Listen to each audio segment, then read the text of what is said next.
ماہ رمضان المبارک تیری عظمت کو سلام، ماہ رمضان المبارک تیری عظمت کو سلام، روز داروں کی ریاضت اور عبادت کو سلام۔ قارئین بزم ادب، ناظرین بزم ادب کو ہمارا آداب۔ چونکہ یہ رمضان المبارک کا مہینہ ہے تو اسی موضوع پر بات چیت کے لیے آج ہم نے اپنے اسٹوڈیو میں 3 خاص مہمانوں کو مدعو کیا ہے۔ میں ان کا خیر مقدم کرتی ہوں اور آئیے آپ کو ان سے متعارف کرا دیتی ہوں۔ میرے پاس میں تشریف فرما ہے جناب طاہر حسین زیدی صاحب،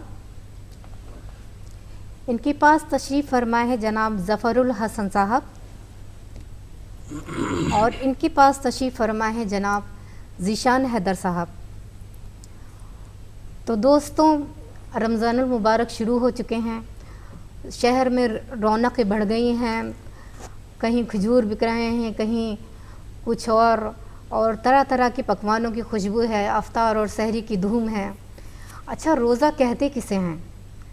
ہم سب سے پہلے مولانا ظفر الحسن صاحب سے جاننا چاہیں گے کہ روزے کا لفظی مطلب کیا ہے؟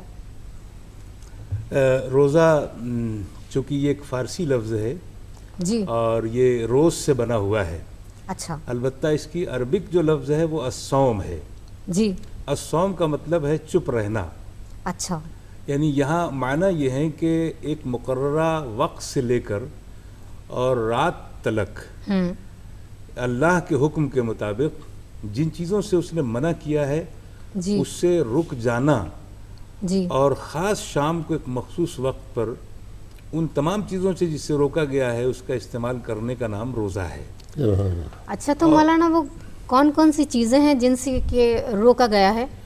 اس میں خاص طور سے کھانا پینا، جی، کسی چیز کی انرجی لینا، جمع سے دور رہنا، اور خاص طور سے اس مہینے میں اپنی خودی کو خدا سے ملا دینا ہے۔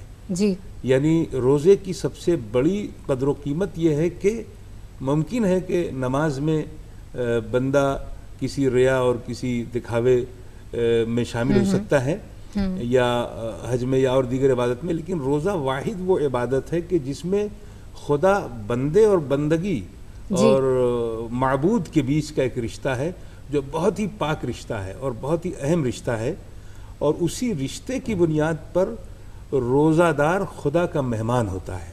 جی، یعنی وہ شام کو افطار کے وقت جو روزہ کھول رہا ہے تو وہ خدا کا مہمان ہو کر کے روزہ کھولتا ہے، اور یہی روزے کی سب سے بڑی بات ہے جو ہمارے معاشرے میں سب لوگ اس پہ عمل کرتے ہیں۔ یعنی وہ اندھیرے میں یا اکیلے میں یا تنہائی میں بھی وہ اس بات کا پابند رہتا ہے۔ جی جی، طاہر صاحب، آپ بھی چونکہ آپ وال سائڈ میں یعنی کہ شہر کی 4 دیواری میں رہتے ہیں، تو ذرا ہمیں بتائیے کہ وہاں کس طرح کا ماحول چل رہا ہے روزے کو لے کر، نوجوان کیا کر رہے ہیں اور مسجدیں آباد ہیں؟ ماشاءاللہ، دیکھیے کہ ماہ رمضان المبارک میں جو پروردگار عالم نے نازل کیا ہے تو اس قدر رونقیں مساجد میں بھی ہیں کہ نمازیوں کا ایک خاصا ہجوم نماز صبح، نماز ظہرین، نماز مغربین میں، اس کے علاوہ یہ کہ بازار کی رونقیں تو ظاہر ہے کہ بہت زیادہ، چونکہ اس مہینے میں پروردگار عالم نے دراصل کھانا پینا اور پہننا، اس پہ جو اور اس مہینے کے علاوہ جو ایام ہوتے ہیں ان میں تو ہر بندے کو اپنے کھانے کا پینے کا حساب دینا پڑتا ہے، لیکن واحد یہ مہینہ پروردگار عالم کا ایسا ہے کہ اس میں کھانے کا، پینے کا، پہننے کا کوئی حساب نہیں دینا پڑتا۔ لہٰذا اسی نظریے سے تمام مسلمان، تمام روزہ دار بازاروں میں جاتے ہیں، چیزیں خریدتے ہیں، اور گھر کے سامان اور لباس وغیرہ خریدا جاتا ہے، کھانے پینے کی اشیاء خریدی جاتی ہیں۔ بڑی رونقیں 4 دیواری میں اچھی خاصی ہیں، تمام آپ جا کے دیکھیں تو تمام بیکریز پہ ایک اچھا خاصا مجمع رہتا ہے، اور تمام دکانیں جتنی بھی ہیں تمام لباس کی، کھانے پینے کی، اچھا خاصا مطلب کہ سحری افطار کے لیے خاص اہتمام ہو رہا ہے۔ جی ہاں، سحری افطار کے لیے بہت سے چونکہ لوگ یہاں آئے ہوئے بھی ہیں باہر کے، ان کو سحری کے لیے باقاعدہ صبح کے تندور کھل جاتے ہیں اور تمام کھانے پینے کی اشیاء اس میں فراہم کی جاتی ہیں. اسی طریقے سے طاہر صاحب ویسے تو خدا نے سارے ماہ بنائے ہیں، لیکن کہا یہ جاتا ہے کہ رمضان المبارک خاص مہینہ ہوتا ہے. اس میں کوئی شک تو نہیں. جی ایسا کیوں ہے؟ دیکھیے اس کے اندر یہ پروردگار عالم کے مسئلات ہے، چونکہ اس مہینے میں قرآن نازل ہوا ہے اور تمام آسمانی کتابیں اسی مہینے میں نازل ہوئی ہیں. لہذا پروردگار عالم نے اس مہینے کو بڑی برکتوں، عظمتوں اور دعاؤں اور مغفرت کا مہینہ قرار دیا ہے. لہذا اس مہینے کے اندر اس مہینے کی اتنی بڑی عظمت ہے کہ سال کے اور کسی مہینے کو اتنی بڑی عظمت نہیں ہے. اس مہینے کے ہر دن اور دنوں سے کئی گنا زیادہ بہتر، اس کی ہر رات کئی راتوں سے تمام مہینوں کے راتوں سے بہتر ہیں. اس مہینے کے اندر باقاعدہ سونا بھی عبادت ہے، جاگنا بھی عبادت ہے، اور اللہ کے حکم کے مطابق ہر کام کو کرنا اور تلاوت کلام پاک عبادت ہے. لہذا بندے کو تاکید کی گئی ہے، اور خاص طور سے دعاؤں کے لیے بڑی تاکید کی گئی ہے کہ بندہ چونکہ اپنے پروردگار سے بہت نزدیک رہتا ہے، لہذا اس کو چاہیے کہ وہ پوری دعائیں کرے. انشاءاللہ دعا قبول ہوتی ہے، بہت قبول ہوتی ہیں. جی ہمارے ساتھ ذیشان حیدر صاحب بھی ہیں جو کہ نوجوان نسل کی نمائندگی کرتے ہیں. تو ذیشان یہ بتائیے کہ آپ کے جو دوست ہیں، آپ کے جو ہم لوگ ہیں، ان لوگوں کی کیا مصروفیات ہیں آج کل؟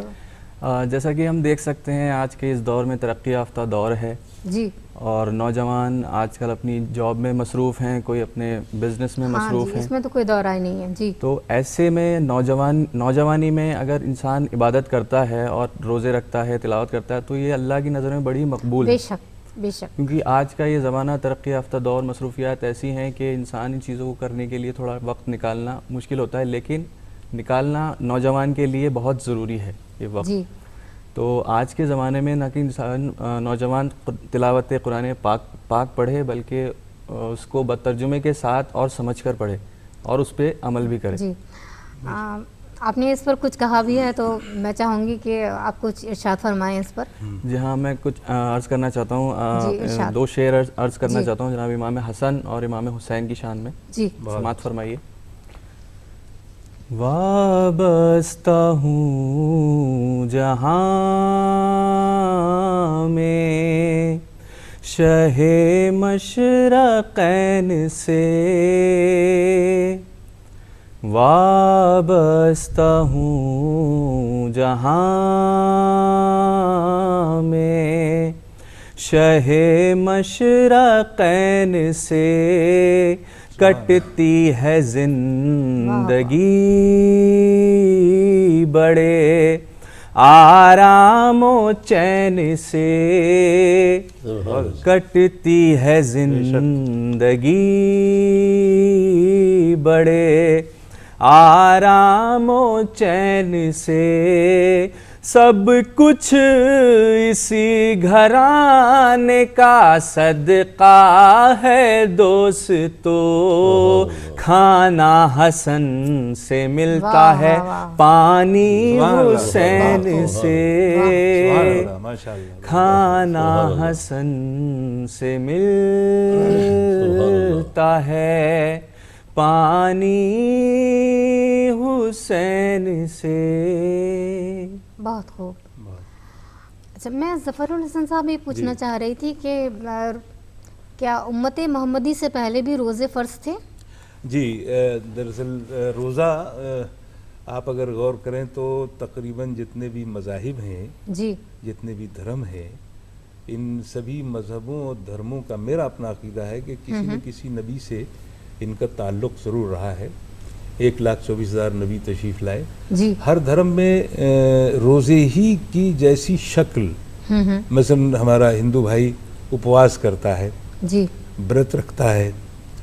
عیسائی دھرم میں بھی روزے کی ایک شکل ہے. بدھسٹ دھرم میں بھی باقاعدہ تپسیا، تیاگ اور بلیدان کی لفظ ہے. تو روزہ تقریباً سبھی دھرموں اور مذہبوں میں ہے، مگر ایک چھوٹا سا فرق یہ ہے کہ مذہب اسلام نے جو روزے کی شکل دی ہے، جی، اس میں مطلب بہت بڑا وہ ہے کہ انسان صبح سے شام تک، دیکھیے قدرت نے انسانوں کو عام دنوں میں یہ کہا کہ تم حرام سے بچو، یعنی حرام غذاؤں سے، حرام چیزوں سے، حرام کاموں سے، جی تو اس سے بچ رہا ہے وہ. لیکن قدرت نے بندگی کا امتحان لینے کے لیے اس 1 مہینے میں حلال چیزوں پہ پابندی لگا دی، یہ سوچ کر کہ شاید حلال چیزوں پہ پابندی لگانے سے یہ بندہ کتنا میری اطاعت اور میری اتباع کرتا ہے. دراصل یہ مہینہ اطاعت کا بھی ہے، یہ مہینہ تربیت کا بھی ہے. یعنی اس مہینے میں اطاعت کر کے انسان ایک تربیت یافتہ نفس اس کا بنتا ہے. جی نفس کی تربیت ہو، روح کی تربیت ہو، جسم کی تربیت ہو. یہ نہیں کہ روزہ کا مطلب یہ نہیں کہ کھانے اور پینے سی چیزوں سے محفوظ رہیں، وہ سوال ادھورا رہ گیا. روزے کا مطلب یہ ہے کہ آپ کے ہاتھ کا بھی روزہ ہونا چاہیے، آپ کی آنکھوں کا بھی ہونا چاہیے، آپ کی زبان کا ہونا چاہیے، برا مت سنیں، برا مت جی کہیں. جی بالکل بالکل. ان تمام چیزوں کی پابندی ہے اس مہینے میں. اور اس مہینے کی جو برکت ہے، میں پھر یہ کہوں گا کہ جو اس مہینے کہا کا جاتا ہے کہ یہ بڑا برکتوں والا مہینہ ہے یہ. یعنی وہ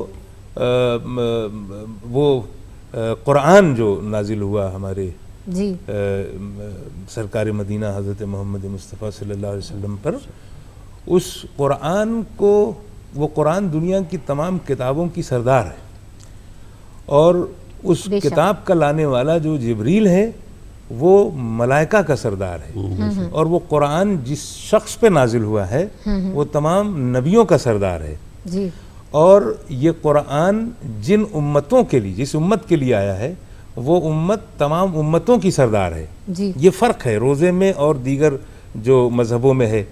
اور جس ماہ میں یہ آیا ہے، خاص طور سے جس کے لیے آپ بیٹھے ہوئے ہیں، جس مہینے میں، یعنی رمضان کا مہینہ، یہ ہر مہینوں کا سردار ہے. جی جی شہر رمضان الذی انزل فی القرآن، قرآن نے کہا کہ اس مہینے میں جس میں قرآن نازل ہوا، یہ مہینہ سید الشہور کہا جاتا ہے، تمام شہروں کا سردار ہے یہ مہینہ.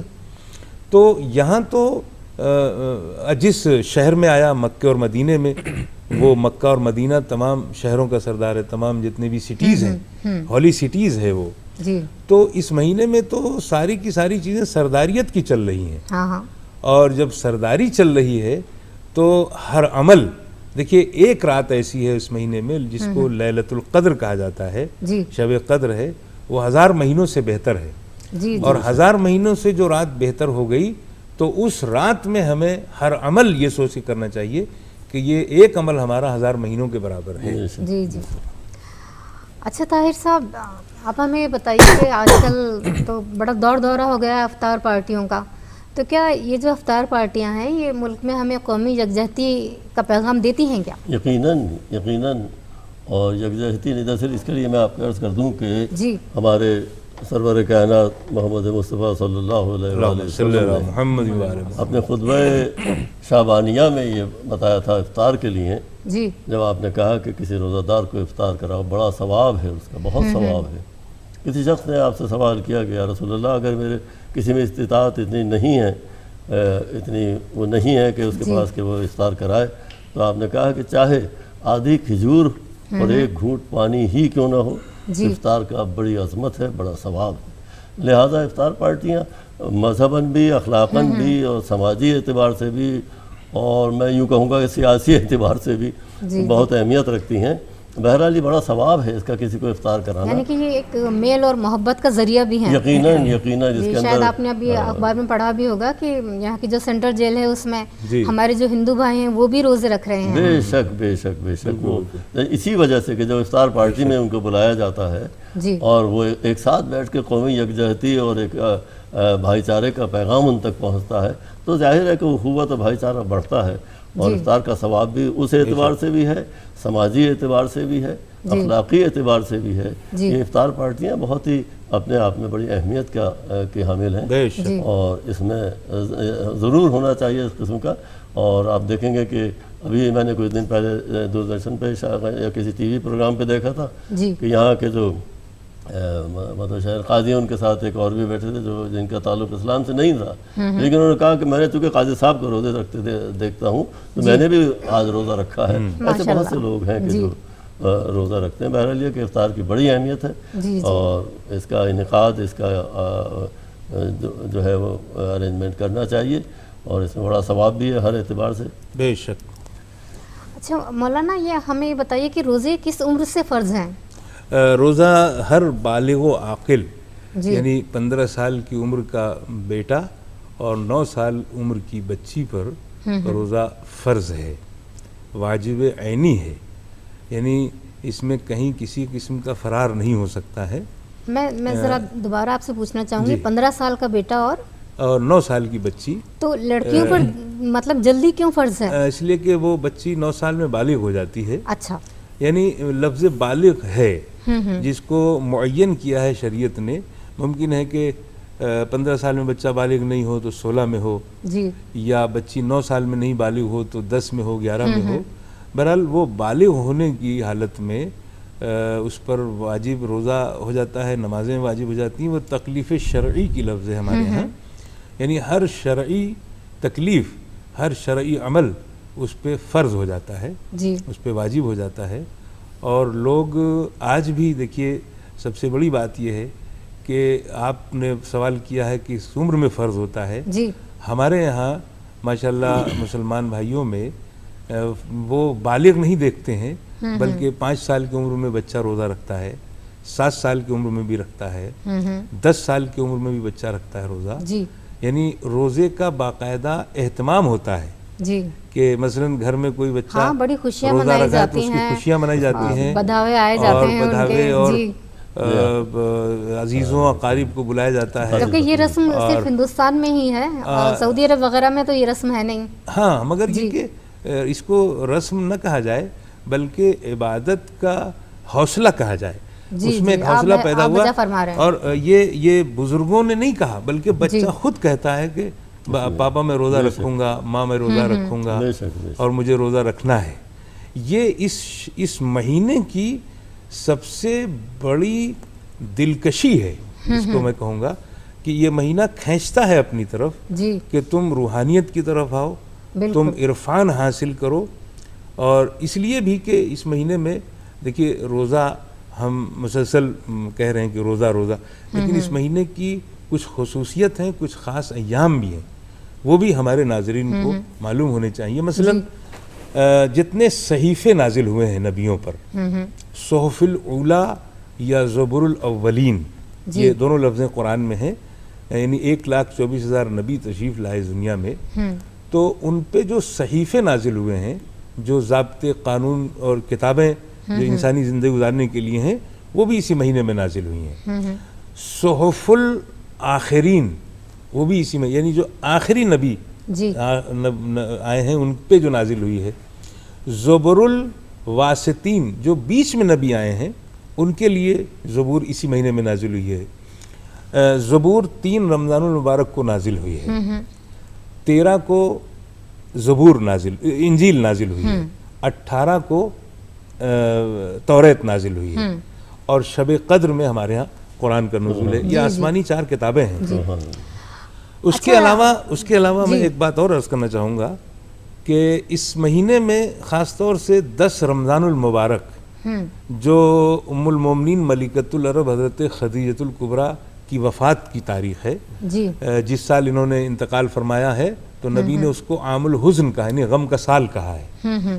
تو ظاہر ہے کہ نبی غمگین ہوئے تھے ام المومنین جناب خدیجہ الکبریٰ کی وفات پہ، تو ہمیں بھی بہرحال انہیں یاد کرنا چاہیے۔ 15 رمضان المبارک کو امام حسن جو حضرت علی کے بیٹے ہیں، جناب فاطمہ زہرا کے لخت جگر ہیں اور نبی کے نواسے بڑے ہیں، ان کی ولادت ہے جو ابھی کل ہی گزرا ہے دن۔ اس میں نبی مسکرائے ہیں اور خوش ہوئے ہیں، گود میں لیا ہے، سینے سے لگایا، پیشانی چومی ہے۔ تو ہم مسلمانوں کو بھی چاہیے ہے کہ اس دن ہم خوشی منائیں۔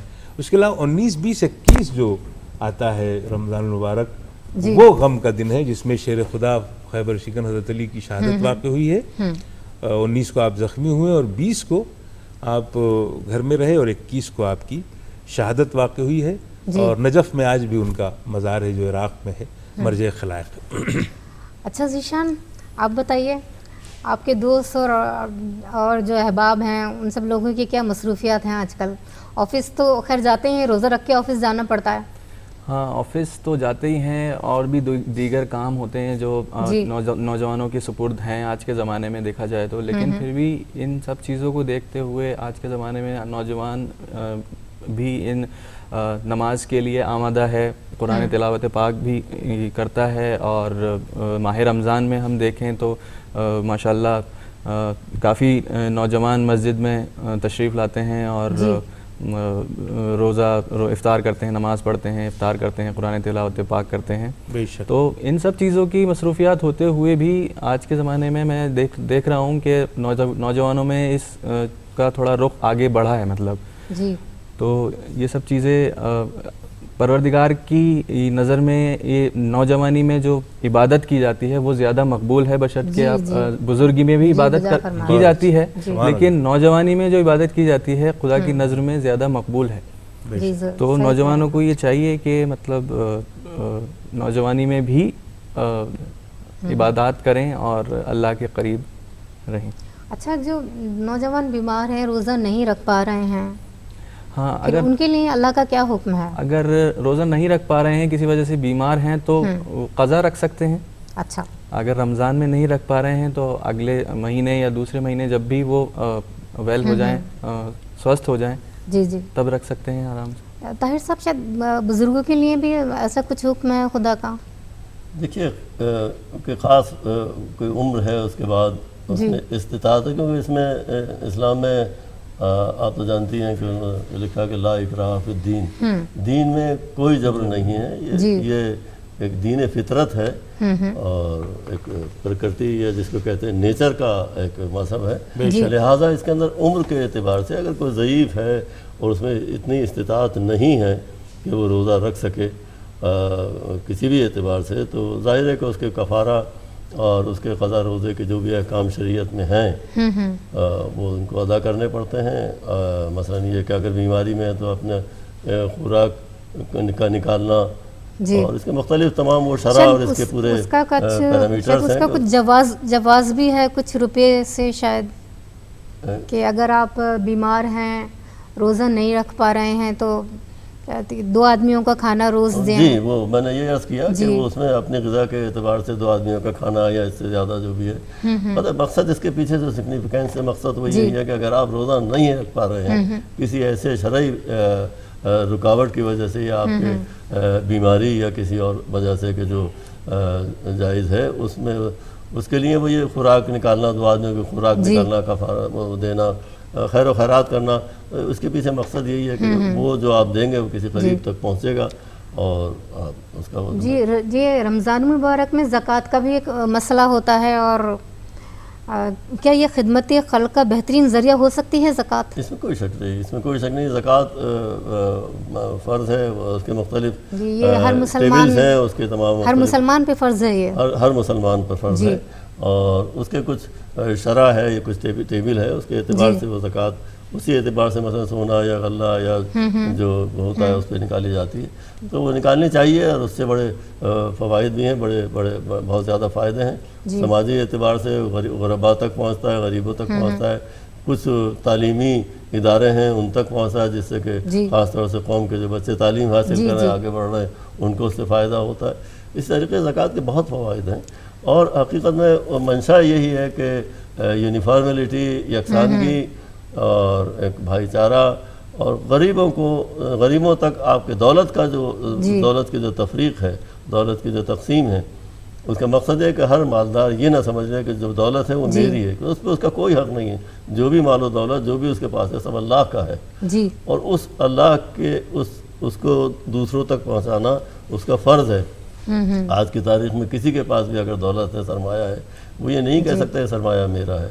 آپ کے قبضے میں ضرور ہے لیکن یہ اللہ کا ہے. جب اللہ کا ہے تو اس کے بندوں تک پہنچانا آپ کا فرض ہے، وہ آپ کی امانت ہے اللہ کی. آپ کہتے بھی ہیں کہ جس شہر کی زکوٰۃ روک دی جاتی ہے تو اللہ اس کی بارشیں روک دیتا ہے اس شہر کی. تو مولانا میں یہ جاننا چاہ رہی تھی کہ زکوٰۃ کن لوگوں پر فرض ہے؟ دیکھیے، اس مبارک مہینے میں زکوٰۃ کے تعلق سے حکم ہے، اور کیا وجہ ہے کہ اس مہینے میں ہم زکوٰۃ اور دیگر خیر و خیرات کی پابندی کرتے ہیں.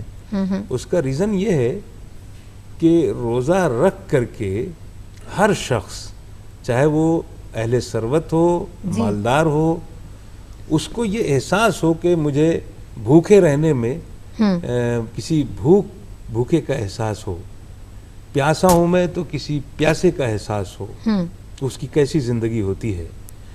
کیونکہ بھوکے کو چاند اچھا نہیں لگتا ہے، روٹی اچھی لگتی ہے. جی تو اس وجہ سے اللہ نے اس مبارک مہینے میں فوراً ہی یہ کہا کہ تم 30 دن روزہ رکھ لیے اور 30 دن میں تم کو احساس ہو گیا نا بھوک کیا ہے، تو فوراً ہی زکوٰۃ فطرہ نکالو، زکوٰۃ نکالو. جی تو احساس کرایا اس نے، احساس کرانے کے فوراً بات کہا کہ زکوٰۃ نکالو. اور پھر احساس ہے تمہیں تو اب ڈھونڈو کہ کہاں کہاں غریب ہیں، کہاں کہاں بھوکے ہیں، کہاں کہاں پیاسے ہیں، ان تک وہ پیسے پہنچاؤ. کتنے مال پر کتنی زکوٰۃ دی جاتی ہے؟ دیکھیے اس میں کئی شکلیں ہیں. اب مثلا یہ وقت نہیں ہے کہ میں تفصیل بتا سکوں، چونکہ غلے پر ہے تو اب غلے میں یہ ہے کہ اللہ نے بارش کی ہے تو پیدا ہوا ہے یا آپ نے اس کو سینچا ہے نا. اور پیسے ہیں تو پیسے میں بچت پر ہے، اور بچت پر وہ اس کا 40واں حصہ جو ہے نکال کر کے. مالداری کا مفہوم یہ بالکل نہیں ہے کہ آپ گاڑی میں چلیں اور بنگلہ لیں اور غرور کریں. تو مالداری کا مطلب آپ قوم اور ملت کے ذمہ دار ہیں. جی اب اس ذمہ داری کو آپ نبھائیے اور ڈھونڈیے شہر میں، اپنے محلوں میں، اپنے پورے علاقوں میں کہ کون غریب ہے، کہاں بھوکے ہیں، کہاں پیاسے ہیں، کہاں برہنہ ہے، کہاں لباس نہیں ہے. اس کو ڈھونڈ کر کے اس تک پہنچائیں اور اس طرح پہنچائیں زکوٰۃ کا اگر کہ ایک ہاتھ سے دیں تو دوسرے ہاتھ تو سے میرے خیال سے دنیا کا کوئی بھی آدمی غریب نہ رہے گا. بالکل بالکل. اگر زکوٰۃ کی ادائیگی ہو جائے تو معاشرے میں غربت ہو ہی نہیں سکتی ہے. جی میں نے یہ بھی سنا ہے کہ افطار کے وقت جو روزدار دعا مانگتے ہیں وہ قبول ہوتی ہے. اور اس ماہ مبارک میں ہم اپنے ملک و ملک کی اس کی محبت، امن و امان اور اس کی یکجہتی کے لیے دعا مانگتے ہیں. اور میری اللہ سے گزارش ہے کہ ہمارا ملک ہمیشہ خوشحال رہے، آمین، یکجہتی سے رہے، اور اللہ ہمارے ملک کو نظر بد سے بچائے. آمین ثم آمین. خدا حافظ.